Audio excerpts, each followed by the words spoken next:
बोलो जयकारा बोल मेरे श्री गुरु महाराज की जय। सभी गुरुमुख प्रेमियों से सप्रेम जय सच्चिदानंद। बृहदारण्यकोपनिषद में वर्णन है कि तमसो मां ज्योतिर्गमय, यानी मुझे अंधकार से प्रकाश की ओर ले चलो। यहाँ ये सवाल पैदा होता है कि मनुष्य ये प्रार्थना तो कर रहा है, परंतु उसे अंधकार से निकालकर प्रकाश की ओर ले जाएगा कौन? कौन प्रकाश दिखाएगा? कौन प्रकाश दिखाता है? और फिर अंधकार क्या है? अंधकार कहाँ है और प्रकाश कहाँ है? संत सहजोबाई जी वचन फरमाते हैं कि साध संग में चांदना सकल अंधेरा और सहजो दुर्लभ पाइए सत्संगत में ठोर। संतों सत्पुरुषों की संगत में ही प्रकाश यानी ज्ञान का प्रकाश है, और बाकी सब जगह अज्ञान का अंधकार छाया हुआ है, फैला हुआ है। पर संत सहजोबाई जी का कथन है कि सत्संगत में ठोर मिल जाना बहुत ही दुर्लभ है। अगर किसी को मिली है, मिल रही है, मिल जाती है संगत संतों की, तो वो सौभाग्य की निशानी है, बड़े ही ऊंचे भागों की निशानी है। प्रकाश और अंधकार की हम चर्चा कर रहे हैं कि प्रभु के चरणों में ये प्रार्थना की गई जीव के द्वारा कि मुझे अंधकार से प्रकाश की ओर ले चलो। प्रकाश की अभिलाषा मनुष्य के अंदर क्यों है? क्यों चाहता है प्रकाश? क्या दुनिया में प्रकाश की कमी है? हम अपने घर में इतने प्रकाश को लिए हुए हैं, बाहर गली मोहल्ले में जाते हैं तो खंबे खंबे पर लाइटें लगी होती है। अगर एक देश एक शहर से दूसरे शहर पर बाई रोड अगर अपनी सवारी के दौरान 4 व्हीलर पे, 2 व्हीलर पे, रेलगाड़ी में, बस में, किसी भी प्रकार का सफ़र करते हैं, रात हो दिन हो, कुछ जगहों पर घना जंगल होने के कारण अंधकार होता है, लेकिन जिस ट्रेन से हम जा रहे हैं, जिस रास्ते पर जा रहे हैं, उस रास्ते पर चलने के लिए तो पर्याप्त मात्रा में प्रकाश है, तभी तो सफ़र हो रहा है। अगर हम कार में सवार हैं, सड़क पर कहीं अंधेरा हो भी सही, लेकिन हमारे पास तो प्रकाश है ना, उसी प्रकाश के प्रतिबिंब के पीछे जा रहे प्रकाश के दायरे में तो हमारा सफ़र हो रहा है। यानी प्रकाश के बिना सफ़र नहीं हो सकता। अगर हमारी गाड़ी में भी लाइट ना हो, सड़क पर भी लाइट ना हो, गुप्त अंधेरा हो, तो फिर कहाँ चलेंगे, कहाँ पहुँचेंगे? सड़क का पता नहीं लगेगा, मंजिल का पता नहीं लगेगा। जीव जो प्रकाश की अभिलाषा करता है, क्यों करता है? क्योंकि प्रकाश सबको प्यारा है। इसीलिए आनंद और खुशी के अवसर पर हम देखते हैं, हमारे घर में भी अगर कोई ऐसा अवसर होता है, कोई खुशी का दिन होता है, कोई ब्याह है, शादी है, कोई जन्मदिन है, तो खूब प्रकाश करते हैं अपने घर में। और इसके उलट अंधकार जो है वो किसी को किसी भी सूरत में प्यारा नहीं है। अंधकार से कोई खुश नहीं है। इसलिए अंधकार को दुख और शोक का निशान माना जाता है। जहाँ शोक का वातावरण हो वहाँ रोशनी अलग से नहीं की जाती, केवल ज़रूरत मात्र की ही रोशनी वहाँ होती है। और ये प्रकाश का बहुत बड़ा साम्राज्य है, तो प्रकाश की बहुत बड़ी गहराई है। इसको ठीक से समझना, कितने प्रकार के प्रकाश हैं, कौन सा प्रकाश ये जीव मांग करता है, कौन से प्रकाश की कहाँ ज़रूरत पड़ती है। बाहरी शारीरिक सफ़र के लिए जो प्रकाश हमें चाहिए, उस प्रकाश के बिना वो सफ़र नहीं होता। तो ये जो जीव मांग कर रहा है प्रकाश की एक भक्ति की राह पर, तो ये कुछ और प्रकाश है। ये संतों महापुरुषों से ही समझा जा सकता है, हम समझ रहे हैं। रावण की मृत्यु के बाद उसके जो वहाँ रहन सहन का, उसके राज्य की स्थिति जो हुई उस वक़्त, उसका वर्णन करते हुए परम संत कबीर साहब जी ने अपने वचनों में फरमाया कि 1 लख पूत 1.25 लख नाती, तिस रावण के घर दिया न बाती। दूसरी बात प्रकाश और अंधकार के बारे में यह है कि प्रकाश में प्रत्येक वस्तु हमें स्पष्ट रूप से दिखाई देती है। यात्रा कर रहे हो तो रास्ता साफ दिखाई देता है, प्रकाश के कारण ही। और इसी कारण से गड्ढे में गिरने से, ठोकर खाने से कोई डर नहीं होता, क्योंकि उससे बचाव रहता है प्रकाश के कारण। यदि कोई और भी काम करना हो तो प्रकाश में ही अच्छी तरह से किया जा सकता है। और अगर अंधकार में करना पड़े तो अंधकार में कुछ दिखाई नहीं देता। यात्रा करते हुए भी ठोकर खाने का, गड्ढे में गिर जाने का या रास्ता भटक जाने का भय बना रहता है। अंधकार में क्योंकि कुछ दिखाई नहीं देता, इसलिए कोई भी काम अंधकार में ठीक से हो ही नहीं सकता। इसके अलावा अंधकार में किसी वस्तु की पहचान भी नहीं हो सकती, किसी को अच्छे से देखा नहीं जा सकता, समझा नहीं जा सकता। मनुष्य अक्सर वृक्ष के ठूंठ को भूत प्रेत और रस्सी को सांप समझ लेता है प्रकाश के कारण। प्रकाश और अंधकार में ये अंतर होने के कारण ही मनुष्य सदैव प्रकाश में रहना चाहता है और प्रकाश में ही सुख अनुभव किया जा सकता है, अनुभव करता है। जबकि अंधकार में रहना उसे बहुत ही कष्टकारक मालूम पड़ता है। इसीलिए अंधकार में उसे रहना अच्छा नहीं लगता। हम अपने घर में होते हैं, देखें हैं कि घर की लाइट चली जाती है, रात का समय हो, खाना बना रहे हों, खाना खा रहे हों या कोई और अन्य काम कर रहे हों, वो कार्य कितना कीमती है। उस हमारे जीवन के ये जितने भी कार्य हैं, सुबह से रात तक और रात को भी सुबह तक कुछ ना कुछ कार्य चलता रहता है, कितने एक कीमती है। ये हम अंदाज़ा लगा सकते हैं कि एक नश्वर क्षणभंगुर संसार में और क्षणभंगुर जीवन में इन सामानों का महत्व जो है, इन कामों का जो महत्व है, ना के बराबर है। लेकिन कितनी ज़रूरत पड़ती है प्रकाश की, कि प्रकाश के बिना कोई कार्य हम करना नहीं चाहते, प्रकाश के बिना रहना नहीं चाहते।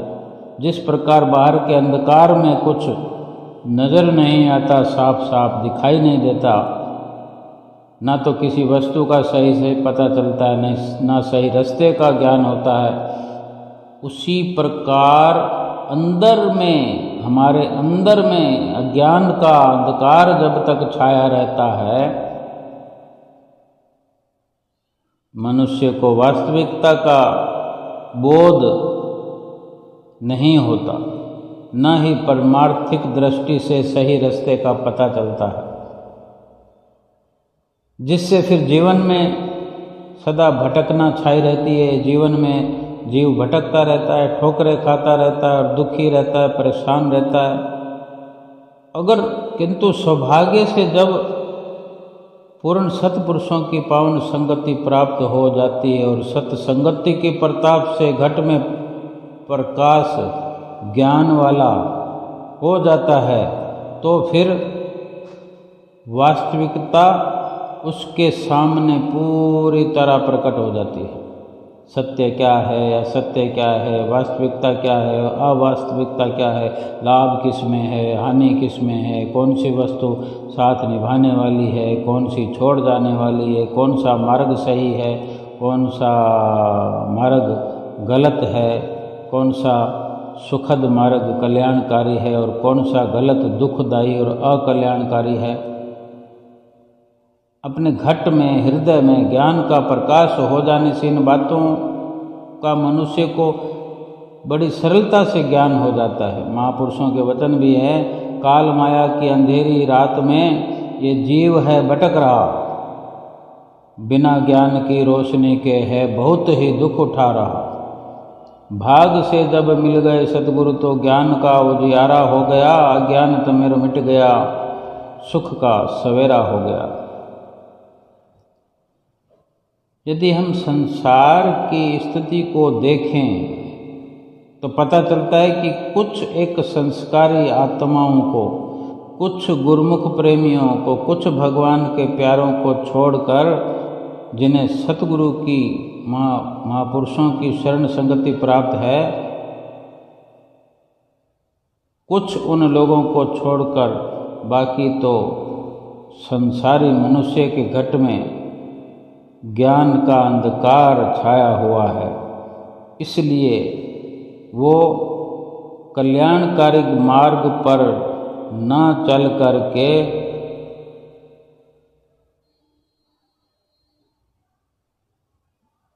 घट में विद्यमान इस अज्ञान अंधकार के कारण उसे, जो कि ज्ञान ही नहीं है, इसलिए वो सत्य को असत्य और असत्य को सत्य, असल को नकल तथा नकल को असल समझे बैठा और उन्हीं पदार्थों के पीछे दिन रात भाग रहा है जो असत्य हैं, अस्थायी हैं, दुख देने वाली है।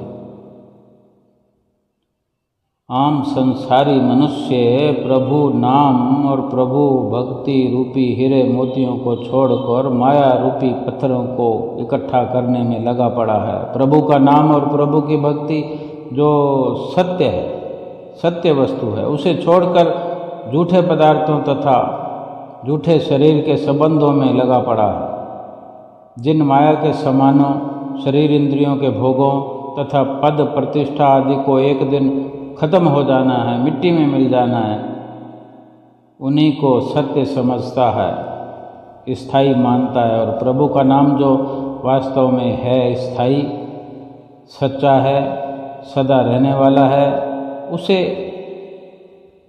झूठा समझकर, अस्थायी समझकर उससे दूर भाग रहा है। जिन माया और मारा पदार्थों के लिए एक दिन इन सब पदार्थों को छोड़ जाना है, उनके लिए रात और दिन लगा हुआ है, मेहनत कर रहा है, पुरुषार्थ कर रहा है। प्रभु का नाम जो सदा साथ निभाने वाला है, लोक परलोक में संगी साथी बनने वाला है, उसे छोड़कर बैठा हुआ।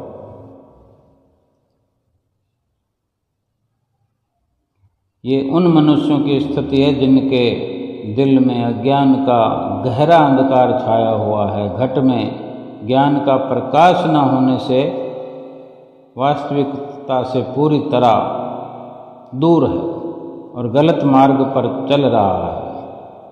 नतीजा फिर यही है कि हर समय दुखी है, हर समय अशांत है, परेशान है। ऐसे मनुष्य के बारे में सत्पुरुष भी उपदेश देते हैं। अंधकार सुख कब ही न सोई है, राजा रंक दो मिल रोई है। अंधकार सुख कब ही न सोई है, राजा रंक दो मिल रोई है। जौ पे रसना राम न कहिबो, उपजत बिनसत रोवत रहिबो। जस देखिए तरवर की छाया, प्राण गए कहु काकी माया। जस जंती मह जीव समाना, मुए भरम को का कर जाना। हंसा सरवर काल शरीर, राम रसायन पीयूर कबीर। ये कबीर साहब जी के वचन हैं। उनका कथन है कि अज्ञानता के अंधकार में कभी भी कोई सुखपूर्वक नहीं सो सकता, चाहे राजा हो चाहे रंक हो, यानी गरीब हो चाहे अमीर हो। वे सदा रोते ही रहते हैं, जीवन भर रोते रहते हैं, अर्थात दुखी रहते हैं, परेशान रहते हैं। यदि प्रभु के नाम का सुमरण नहीं करोगे तो आवागमन के चक्कर में फंसकर फिर बार बार जन्मते मरते रहोगे। ये महापुरुषों के वचन हैं। दुखी रहोगे और दुखी होते रहोगे। तरवर की छाया को देखो, जिस प्रकार वो सदा स्थिर नहीं रहती, टिक कर नहीं रहती छाया, उसी प्रकार माया और माया के पदार्थ भी सदा टिक कर नहीं रहते और साथ छोड़ जाते हैं। जब मनुष्य के प्राण निकल जाते हैं तो कहो ये माया या ये मायावी समान मायावी रिश्ते किसी का साथ निभाते हैं या किसी के साथ चले जाते हैं। किसी का साथ देने के लिए शमशान से आगे कोई जा सकता है? जहाँ प्राणी को जलाया जाता है तो क्या कोई किसी के साथ जल जाता है? सब जानते हैं कि मिट्टी मिट्टी में मिल गई, तो फिर उस पर अमल क्यों नहीं करते कि जब ये शरीर मिट्टी है और हमारी आंखों के सामने जल रहा है, आज ये शरीर जल रहा है तो कल हमारा भी शरीर जलाया जाएगा। तब हाथ में क्या लेकर हम जाएंगे? सब कुछ यहीं तो रह गया। हड्डियाँ रह जाती है, मांस को जला दिया जाता है, श्वास तो पहले ही, जीव तो पहले ही निकल के चला जाता है अपने गंतव्य स्थान पर अपने कर्मों के लेखे जोखे के अनुसार। और शरीर को चाहे कोई 2 घंटे 4 घंटे 6 घंटे अपनी व्यवस्था करने तक 1 दिन 2 दिन रखा जाता है, फिर उसको जलाना ही जलाना है। और सब देखते हैं हम, इस प्रकार के दृश्य हर कोई देख चुका है, देखता रहता है, बार बार देखता है। जब कोई किसी का साथ दे ही नहीं सकता, कोई किसी का है ही नहीं, जिस प्रकार किसी वाद्य यंत्र में कोई जीवन नहीं होता, चाहे ढोलक बजती हो, हारमोनियम बजता हो, तंदूरा बजता हो, जिसमें से आवाज़ें निकलती है, बजाने वाले के द्वारा ही उसमें से ध्वनि निकाली जाती है, कलाकार के द्वारा। उस आइटम में वो ध्वनि है, लेकिन वो निकलती तो किसी के कलाकार की कला के द्वारा ही उसमें से बाहर निकलती है। इसी प्रकार ये शरीर भी जो है ना, ये यंत्र है एक। इसको हारमोनियम कह लें, बाजा कह लें, ढोलक कह लें, तंबूरा कह लें, कुछ भी कह लें। जिस तरह वो वाद्य यंत्र जड़ वस्तु है, एक सामान है, ये शरीर भी सामान ही समझ लो। अगर जीवात्मा इससे निकल जाती है तो ये शरीर तो उन सामानों से भी कितना गया गुजरा है। जीवात्मा जो हमारे भीतर है, उसी से सब कार्य क्रिया इस शरीर के द्वारा होती नजर आती है। जैसे बजाने वाला किसी भी यंत्र से अपने हाथ हटा लेता, हारमोनियम बजाने वाला जिससे धुन निकलती है, वो हाथ ऊपर कर ले, हाथ हटा ले तो तुरंत ध्वनि बंद हो जाती है। फिर ध्वनि कहाँ चली जाती है ये कोई नहीं कह सकता।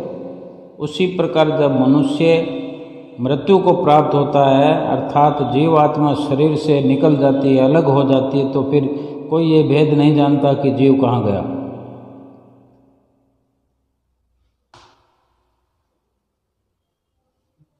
सतपुरुष श्री गुरु कबीर साहब जी सुंदर वचनों में कथन करते हैं कि हंस अर्थात जीवात्मा और शरीर, ये दोनों अलग अलग चीज़ें हैं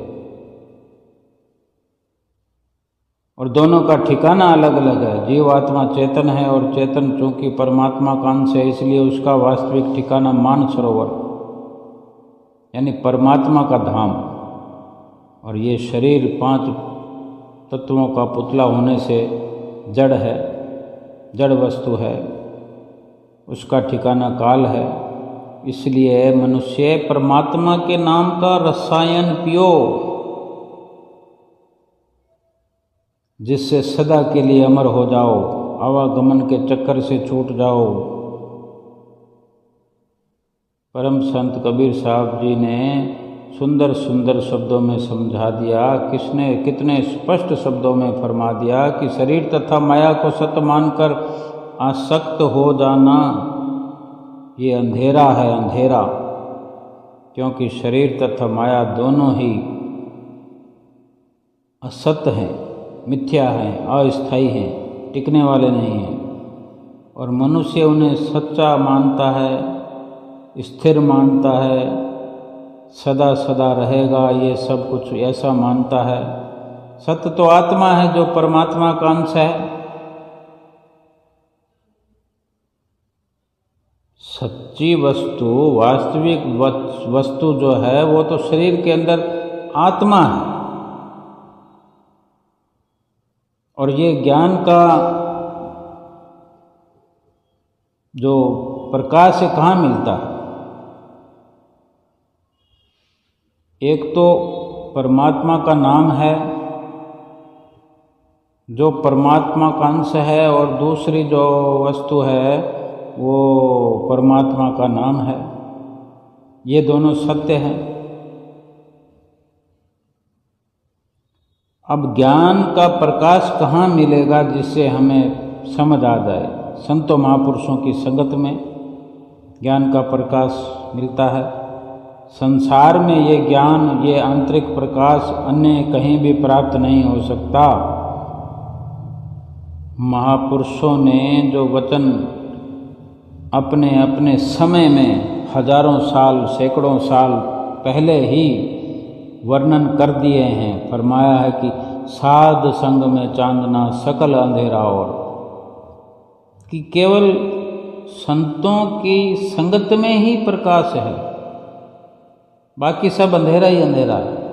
वो प्रकाश जो भीतर में हमें चाहिए, भीतर में जागृति लाने के लिए, उजाला करने के लिए जो प्रकाश चाहिए, वो केवल संतों की संगत में है। और बाकी चाहे कितने ही प्रकाश में दुनिया रहती हो, प्रकाश की झिलमिल में रहती हो, लेकिन अंतःकरण का प्रकाश वो बाहरी प्रकाश नहीं बन सकता। और शब्दों में फरमाया है, कोटिन चंदा उगवे सूरज कोटि हजार, सतगुरु मिलिया बाहरे दिसत घोर अंधार। कि चाहे करोड़ों चंद्रमा, 1000 करोड़ सूर्य भी एक साथ उदित हो जाएं, बाहर के संसार में इतना प्रकाश होने पर भी वो प्रकाश मनुष्य घट में जो विद्यमान अंधेरा है, ज्ञान का अंधकार छाया हुआ है, वो बाहर के इतने अधिक प्रकाश से भी वो दूर नहीं हो सकता। वहाँ तो अंधेरा ही रहेगा।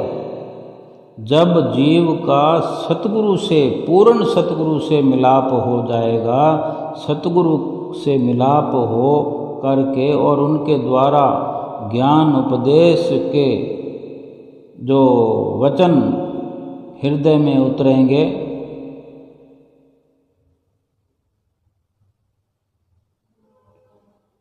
तभी प्रकाश हृदय के अंदर हो सकता है और वहाँ छाया हुआ अंधकार मिट सकता है। नहीं तो जीव सदा अंधकार में भटकता रहेगा। श्री गुरु नानक देव जी महाराज ने भी वचन फरमाए हैं कि जय सो चंदा उग वही, सूरज चढ़े हजार, एते चानन होंदियाँ गुरु बिन घोर अंधार। 100 चंद्रमा उदित हो जाएं, 1000 सूर्य आलोकित हो जाएं, तो भी संसार में इतना प्रकाश होते हुए भी सतगुरु की कृपा के बिना मनुष्य के घट में ज्ञान का प्रकाश नहीं होता। वहाँ अज्ञान का अंधकार छाया ही रहता है। सत्पुरुषों की इस प्रकार की वाणियों से ये साफ हो जाता है कि अंदर का प्रकाश यानी ज्ञान का प्रकाश तो परिपूर्ण सतगुरु की कृपा से प्राप्त होता है। उनके सदुपदेशों द्वारा ही मनुष्य को ज्ञान चक्षु प्राप्त होते हैं और उसके अंतर का अंधकार दूर होता है।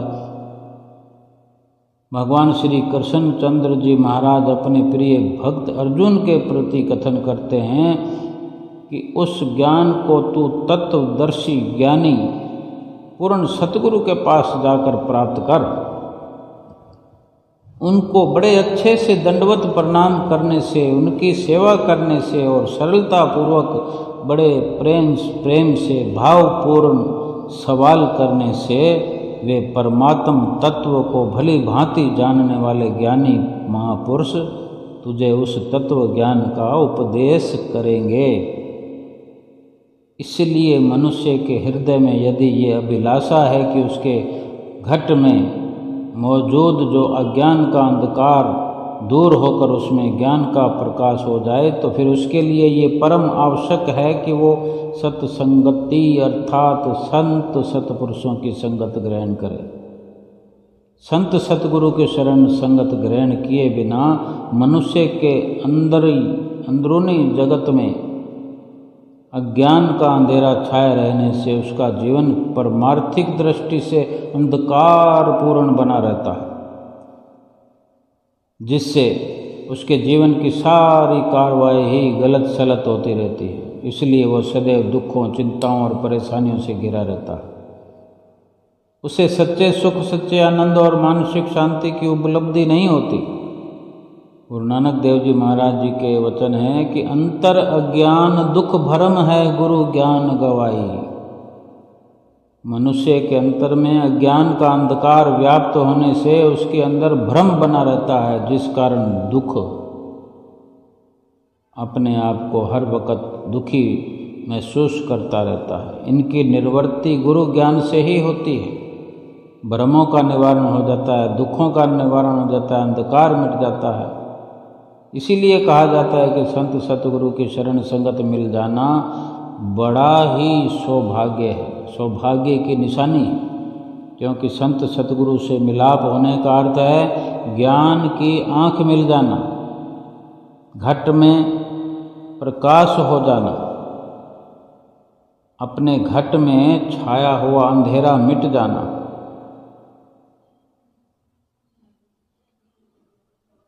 और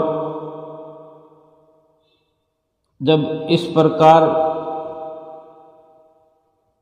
ज्ञान का अंधकार मिट जाता है, प्रकाश हो जाता है, फिर विवेक विचार की दृष्टि प्राप्त हो जाती है, जिससे वो जो टेढ़ा मेढ़ा मार्ग नजर आता है अंधेरे के कारण, सही नहीं दिशा मिल जाती है।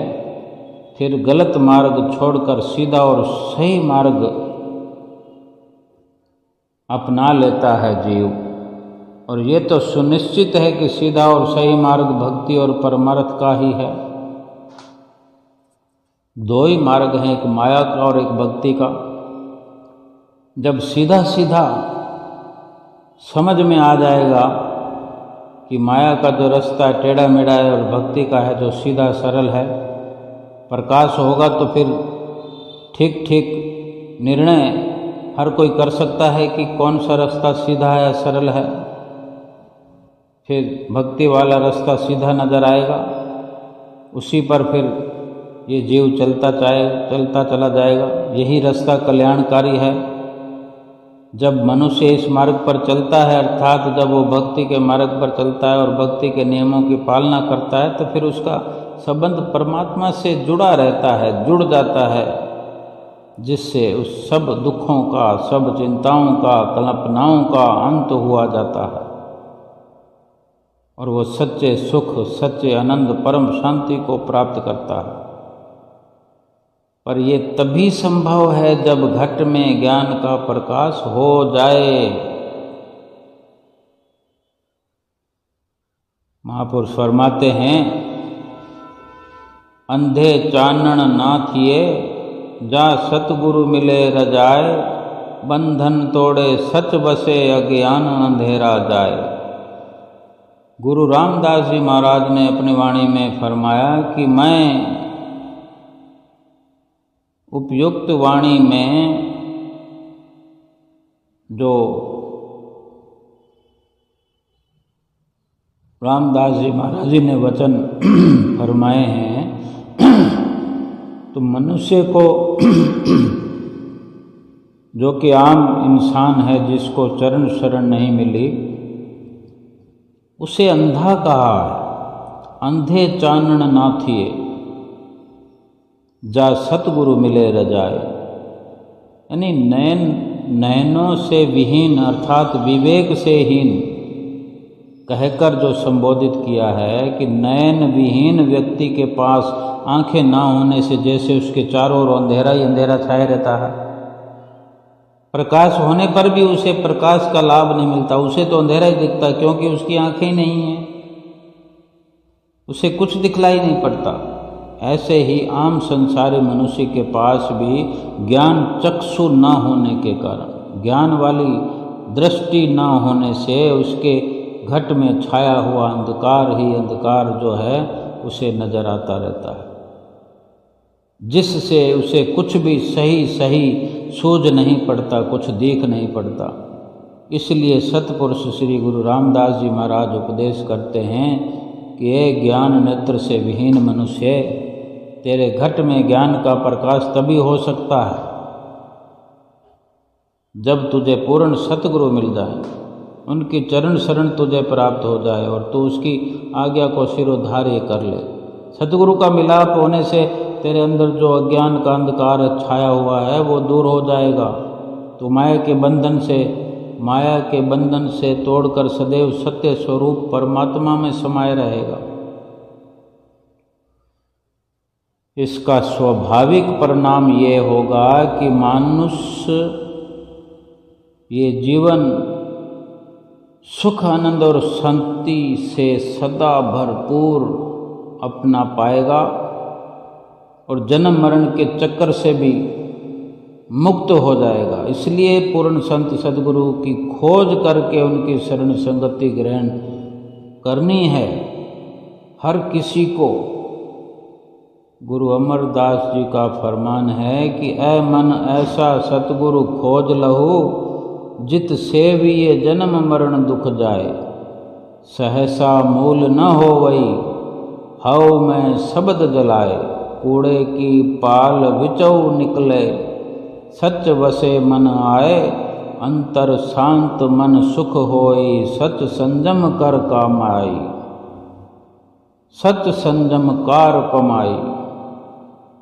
मन के माध्यम से मनुष्य को उपदेश करते हुए सतपुरुष फरमाते हैं कि ये मनुष्य, ए जीव, सतगुरु की खोज कर और ऐसे सतगुरु की खोज कर जिनकी सेवा करने से जन्म मरण का दुख दूर हो जाता है, फिर कोई संशय भ्रम मन में नहीं रहता और जिनके द्वारा सतगुरु के द्वारा बख्शे हुए शब्द से अहंकार वाली भावना भ्रष्ट हो जाती है, भस्म हो जाती है, अपने अंदर जो झूठ की दीवार बनी हुई है वो दूर हो जाती है, सत्य स्वरूप परमात्मा मन में आकर बस जाता है। सतगुरु की आज्ञा अनुसार सच्ची कमाई करने से अपने अंतर शांति और सुख का खजाना मिल जाता है, अपने अंतर में शांति और मन में सुख बन जाता है, सुख बना रहता है। एक बार इस प्रकार सतगुरु के वचनों का, सतगुरु के प्रकाश का, सतगुरु के बख्शे हुए नाम का उजाला हो गया, इस प्रकार का सुख अपने अंदर भर गया, फिर वहाँ दुख नहीं आ सकता, फिर वहाँ अंधेरा नहीं आ सकता, फिर वहाँ संशय भ्रम नहीं आ सकते।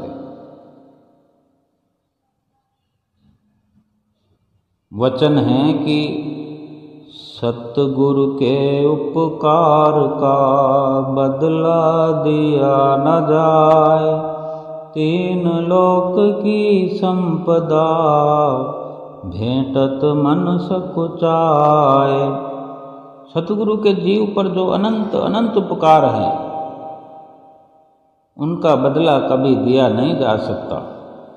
सतगुरु के चरणों में उन उपकारों के बदले तीनों लोकों की संपदा भी अगर कोई भेंट कर दे, फिर भी सेवक के मन में ये संकोच बना रहेगा कि उसने तो कुछ भेंट किया ही नहीं, क्योंकि ये सारी रचना तो सतगुरु की है। और फिर जो सतगुरु ने उपकार किए हैं, उसका इतना ऊंचा दर्जा है कि उसको तीन लोक की संपदा में भी नहीं बांधा जा सकता। तीन लोक की संपदा भेंट करने पर भी ऐसे लगता है कि मैंने कुछ भी भेंट नहीं किया। जो सतगुरु के उपकार हैं, उनके बराबर तो कुछ हो ही नहीं सकता, कोई भेंट हो भी नहीं सकती। हम कितने भाग्यशाली गुरुमुख हैं, हमें सतगुरु की शरण कितनी सहजता से, सरलता से मिली है। पूर्ण सतगुरु की चरण शरण प्राप्त है, तो हमारा जो कर्तव्य है वो भी तो ऐसा उत्तम होना चाहिए। हमारा कर्तव्य है कि उनके उपकारों को याद करते हुए, उनकी आज्ञा अनुसार भक्ति के नियमों की श्रद्धा व प्रेम से नित्य प्रति पालना करते हुए उनकी कृपा और प्रसन्नता के पात्र बने। लोक परलोक तो तभी संवरेगा जब उनके वचनों पर अमल करेंगे, उनकी आज्ञा का पालन करेंगे। सतगुरु अपने वचनों में जो भी वचन फरमाते हैं हमारे लिए, उसमें हमारा हित ही हित छुपा होता है। हित के अलावा सतगुरु हमारे लिए कोई ऐसा एक पल के लिए भी नहीं करते जिससे हम दुखी हो जाएं, अशांत हो जाएं, बल्कि हर पल वही कार्रवाई सतगुरु की तरफ से होती रहती है कि हम सुख स्वरूप बन जाएं। सुख भी कैसा मिले कि फिर दुखों का मुंह न देखना पड़े। एक प्रेमी की पुकार होनी चाहिए